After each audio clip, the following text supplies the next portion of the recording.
Hey guys, and welcome back to Okami. It is time to save the people of Kamui and enter the Wawku Shrine. How do you pronounce that, Richie? To be fair, I'm not 100% sure. I've always called it the Wawku Shrine. I don't know, I think because there's the extra W in it, it's not quite a Wawku Shrine. But it's not quite Wawku, because it's more like Warku. I don't know, I've always pronounced it Wawku, so I'm going to continue with that. Oh my god, look at the Thunder Edge, it's so cool! I know! So, you may remember me mentioning way back when that the level 5 tier weapons all have an element associated with them. Yes, yeah. Obviously, Thunder Edge, thunder, makes perfect sense. And that does mean that we now have a source of electricity and lightning that we can use to use Thunderstorm. Ah. So basically you just draw a line from the Thunder Edge to the enemy. Voila! Works like a charm.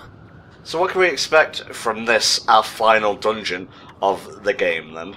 So, you can expect to use pretty much all of your brush techniques. It's a really good dungeon in the sense that it will test everything that you've learned up to this point. Nice. And considering this is effectively the final dungeon, really it's right that it should do that. And also, I thought, you know what, I feel I should give the Eighth Wonder a little bit of a glance at being worn properly before it gets completely replaced by the Thunder Edge, because I thought you were going to give it like 5 minutes of combat experience, but no, it's just a quick shot and then it's back. What the hell are these things? This is almost comical. yeah, so these are cannons. They kind of look a little bit like pigs, but they are actually quite slightly deadly. So basically they will fire things at you, you fire them back. Pretty standard cannon technique, Yeah. really. Don't run into the icicles because they will freeze you. Obviously. There you go. Clearly I am a bit of a daft apeth. Why did I add a D to that? I don't know. You see, it's because my brain's going slightly mushy because it's going over whether it's Wawku, Warku, whatever, Ku. I should just mention that the Japanese name for the shrine is Iriwaku. So I suppose you probably are closer to Wawku than anything else. But what's quite important is that Iriwaku is derived from the Ainu word Irawak, which means brother. Which is very fitting, considering this dungeon is pretty much to do with the twin demons. And also, I believe the gate that we had outside was called the Afen Gate, and that takes its name from the Ainu Ahun, which means to enter. Ooh, look at these guys. Yes, so this is the return of the Namahage. You just get slightly more difficult Namahage in like the black. I'm going to call them the black ones because it's the same as the Black Imp, but that's not their actual name. I don't really care what their actual names are, which is bad. I should care. I always have cared in the past.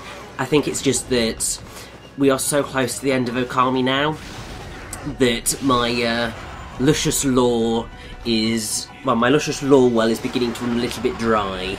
Well, you know, we're 59 parts deep into a playthrough, and while I still am enjoying the game, I'm not going to be as enthusiastic as when I started. Like, I'm not a robot, even though I sound like one sometimes. I can't keep that level of energy and hype throughout the entirety of a marathon like this. And if you can, more power to you. I'm not like you. I am a lesser being.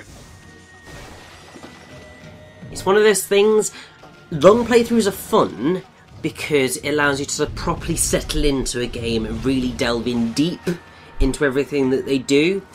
But the flip side of that is that you can generally get quite easily fatigued by them. Yeah. Like, you get halfway through and then you're just like, oh, am I still doing this game now? Oh, I don't want to move on, but no, I still need to keep going. And while you're completely enjoying your time, your brain just starts to wander onto potential other projects, and it's just like, might wanna sort that somehow a little bit. Well, let's talk about the dungeon's design a little bit, because I love the fact that we're in an ice dungeon. Yes. For, like, the finale. Not really something I've seen in RPGs all that much, but I'm digging, like, the cold, you know, pretty colours so far, and all the golds and whatnot. Oh, I just love aesthetics. I'm an aesthetic whore, if you will. Yes, it is indeed very aesthetically pleasing.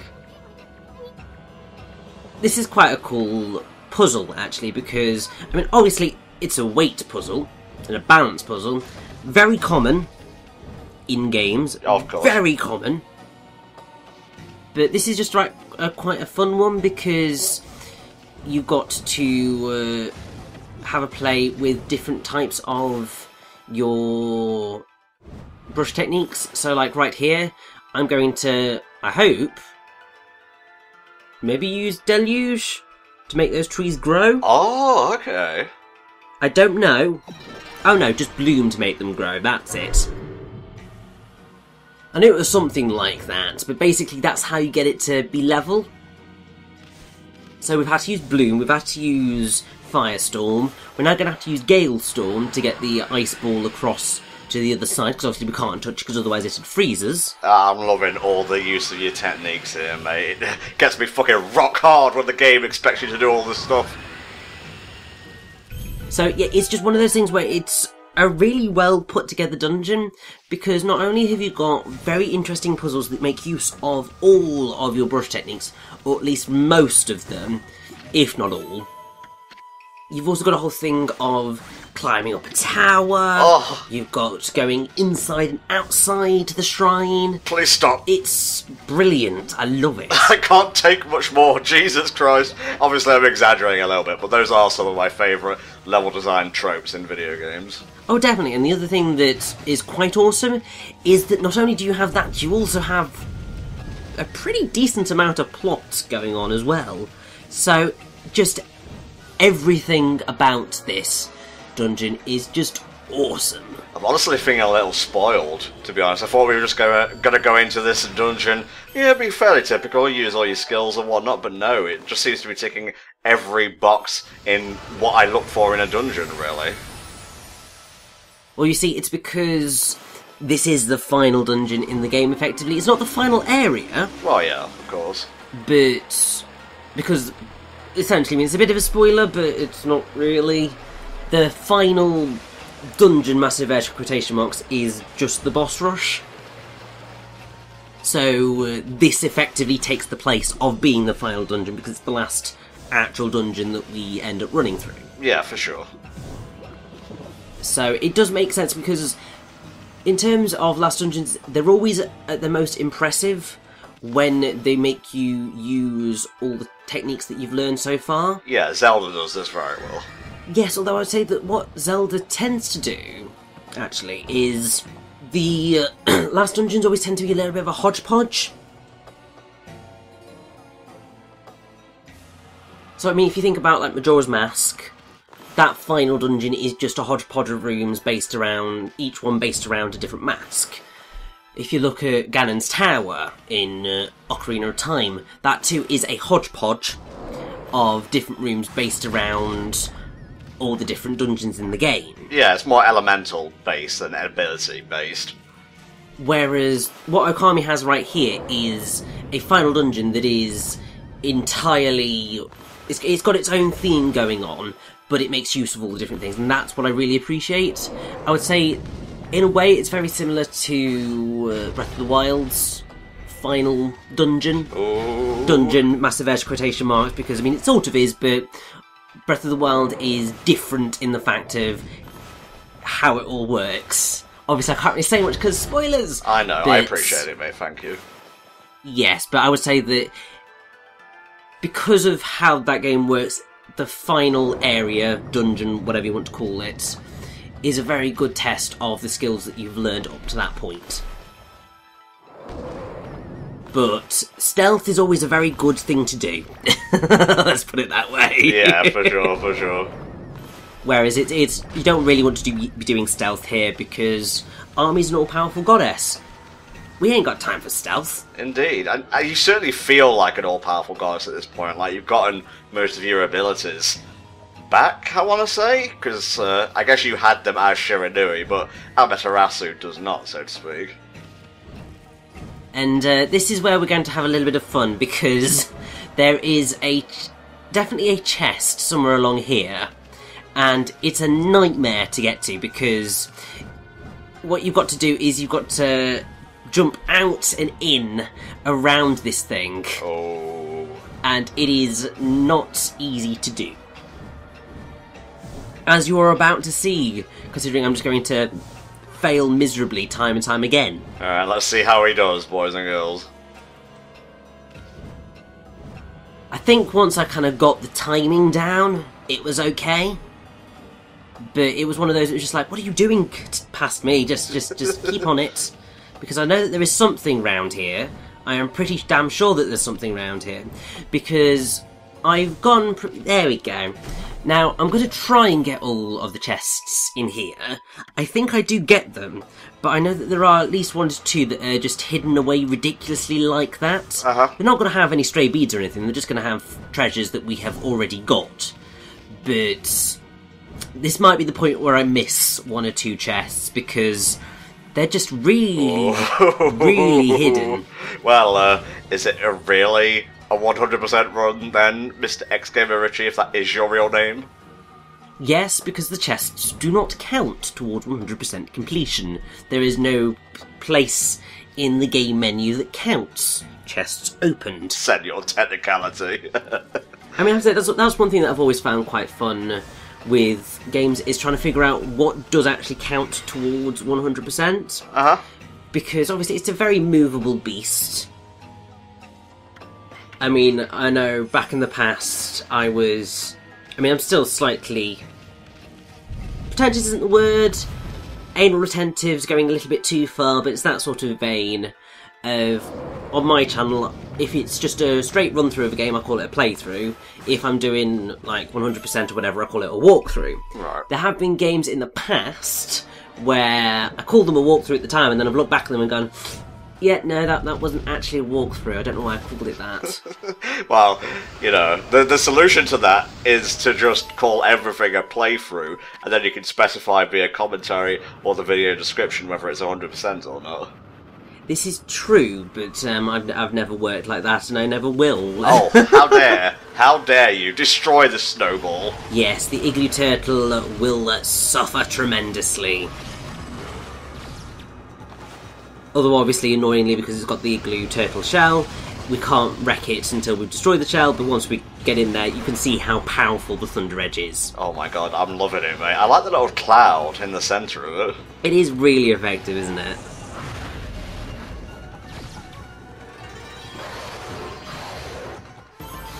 And also, what you're seeing me do there is use the Rosary's sub-weapon move. I haven't really used sub-weapons at all throughout the game, because really, you don't need to.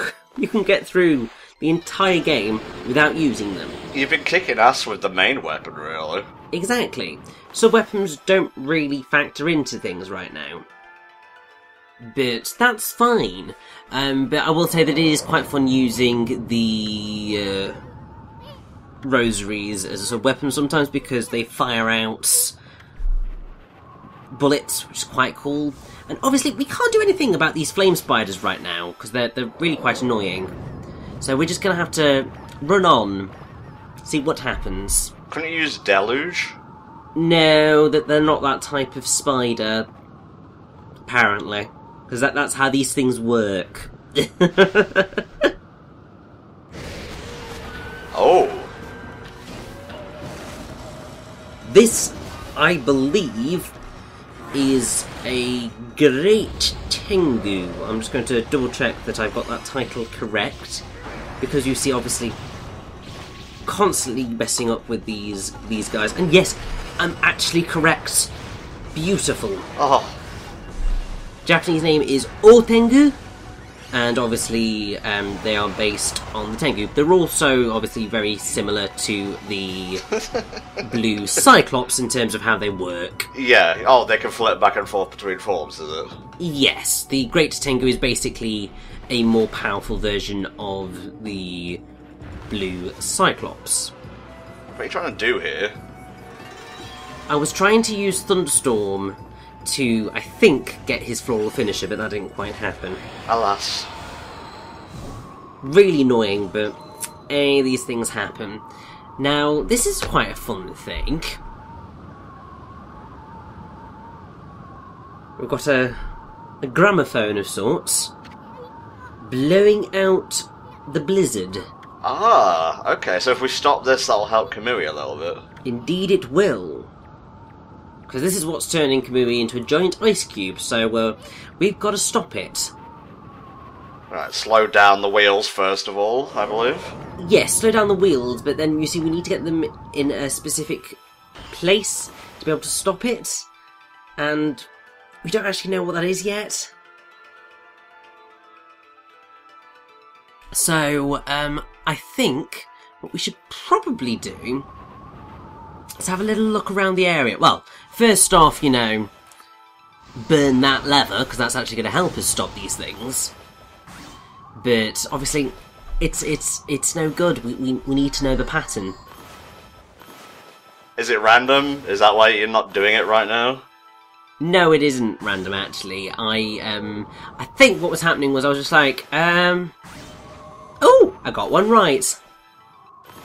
That's good. I think I was partially getting down timings and then thinking, oh, I can do this. And then I don't know whether... Well, to be fair, I don't quite know what I was thinking. Yeah, why don't you just slow it down, you crazy fool? Well, because, you see, the thing is that slowing them down can help, but you need to sort of pause at the right moment, but it doesn't really matter because we blow this thing up, and we will be able to find out what the pattern is.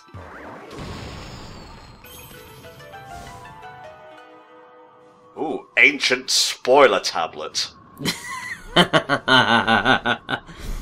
I like how this is here, despite the fact that probably... Well, it kind of doesn't make sense that this is here and that's outside, because that thing outside looks slightly more technologically developed Yeah. than this scripture, but oh well.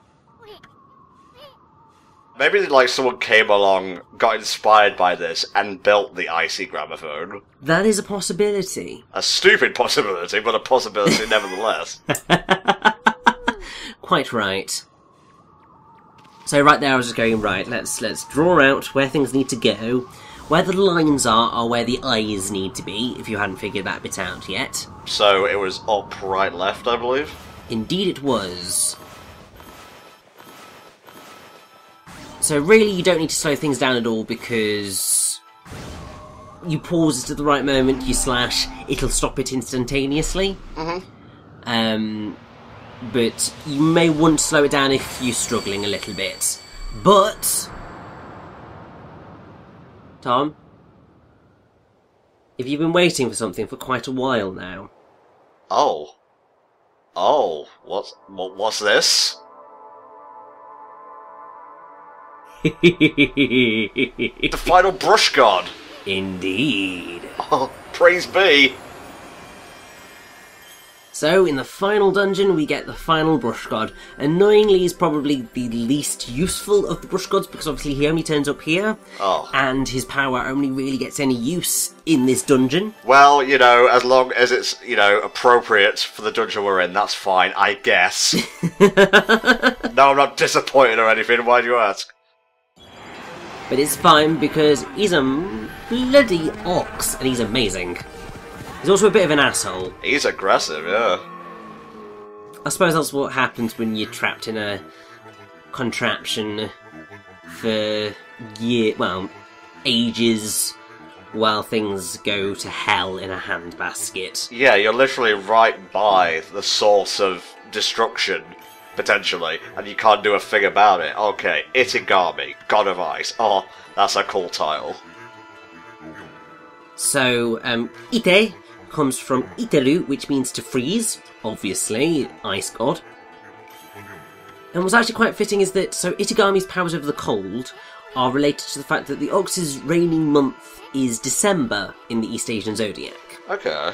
And it is believed that as a sign of great luck that those born under the Ox in winter are given a life of ease, which is quite nice. Oh, wow. Oh yes, this is what we get now that we have all 13 brush techniques. We get the final reflector.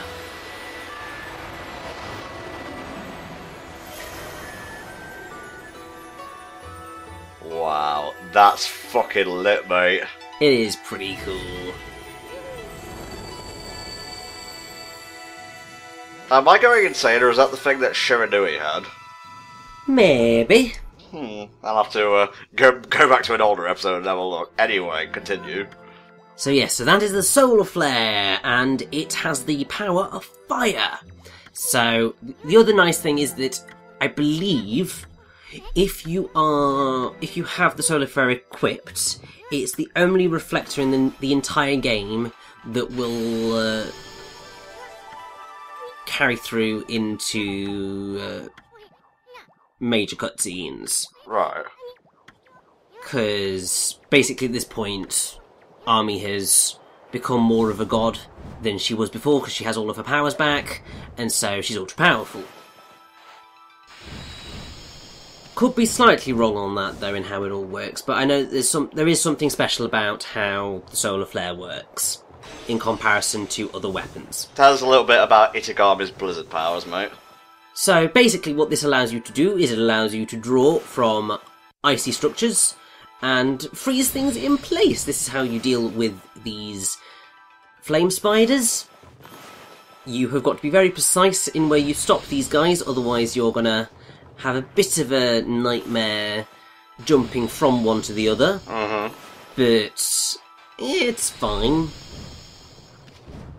Really, this is mostly what it does. You freeze things to be able to traverse them. Yeah, I can see why it would be appropriate for an ice-themed dungeon and nowhere else. Oh well, Itagami has a cool design, and he gave us a really cool weapon. Indeed, and the other thing that is quite cool, I'm pretty sure it doesn't tell you that you can do it, I feel. But you can, I think, use the more powerful version of Blizzard straight off. And basically the way that you do that is you draw a snowflake, effectively. Oh. But that is very difficult to pull off. And I am indeed correct in that, actually, because Itagami is the only Celestial Brush God to have both his Celestial Brush technique and Secret Celestial Brush technique granted to Army at the same time. Largely because, as you can probably tell, there's not actually enough time left in the game for them to hide away a brush technique for you, because, I mean, why would you do that? Doesn't make any sense. Now, whilst we continue to climb up here and use Blizzard, I froze him far too high. Itagami carries Conch Horn, something that was used by the ascetic mountain-dwelling monks of Shigenja and Yamabushi in their long treks and pilgrimages of solitude and enlightenment. While in times of spring, fall and summer they would embark on these quests, during winter they would meditate and train in mountain caves out of freezing weather. So that's why he has a conch shell as his thing that he deals with. Oh, so I've always got to laugh when you freeze yourself solid. I know, this is particularly ridiculous because it's just like, I'm so close, and what I'm trying to do is I'm trying to get up on that little platform to give myself a slightly easier time. And there we go, finally took my bloody time. But I needed to do that because stray bead. Yeah, the curse of the 100% playthrough. How close are we to the halfway mark of the dungeon, would you say? We are very close to the halfway point of the dungeon because we have only got maybe 4 minutes left of this part, and that effectively marks the halfway point of the dungeon. Oh yes, I forgot how you did most dungeons in this playthrough. That's fine, that's fine. Yes, although the way everything else pans out is slightly different, because what I've tended to do with the dungeons up to this point is that I've included the boss fights in with the second half of the dungeon. Yeah. Because that has made sense to me. But because of how everything ends with this dungeon, and how everything moves on from that point, I felt that it was slightly more prudent to split the parts just before the boss, and then after the boss, after some of the cutscenes had occurred. Okay, so we'll have part 59 today, 60 on Wednesday, and 61 on Friday. Yes, and 61 is going to be much shorter than you're probably expecting, and to be fair, I was expecting it to be a bit longer as well, but let's just say you'll see why that ends up being as short as it is. Well, don't forget we'll have 2 parts of Dragon Ball Fusions going up as well, so, you know... Exactly. I could put up an 11-minute video if I wanted, and just have it be the only thing, you know, my channel, my rules, but, no, we don't do that here at HFC. We go beyond sometimes, most of the time. Sometimes, yes. Sorry, I had a bit of a bipolar moment there. The 11-minute parts are what I do when the situation is right, because then I'm just like, oh, look, it's a really short part, that sorted my Friday night out. Yeah, well, you know, we're people as well as content creators. You gotta cut us some slack sometimes. Exactly. Now, I don't know how I'm going to work this. I think this bit actually is a Veil of Mist bit. Yes, indeedy it is. But there is going to be a later room which is going to be Blizzard related. So it's all quite cool because I think at this point we've used basically all of our brush techniques. Because I know we've used Bloom, I know we've used Firestorm, I know we've used Water Spout, I know that we've used Blizzard, I know that we've used Veil of Mist. Deluge and Thunder haven't been used. Deluge, that falls under Water Spout. Oh, come on, they're 2 separate things, mate. They're the same brush god, that is the thing. Fine. We've used Gale Storm, so that's that one. I'm pretty sure we've used Vine, I feel. Don't think we've used Lilipad at all, but Hanagami Trio, mush them together.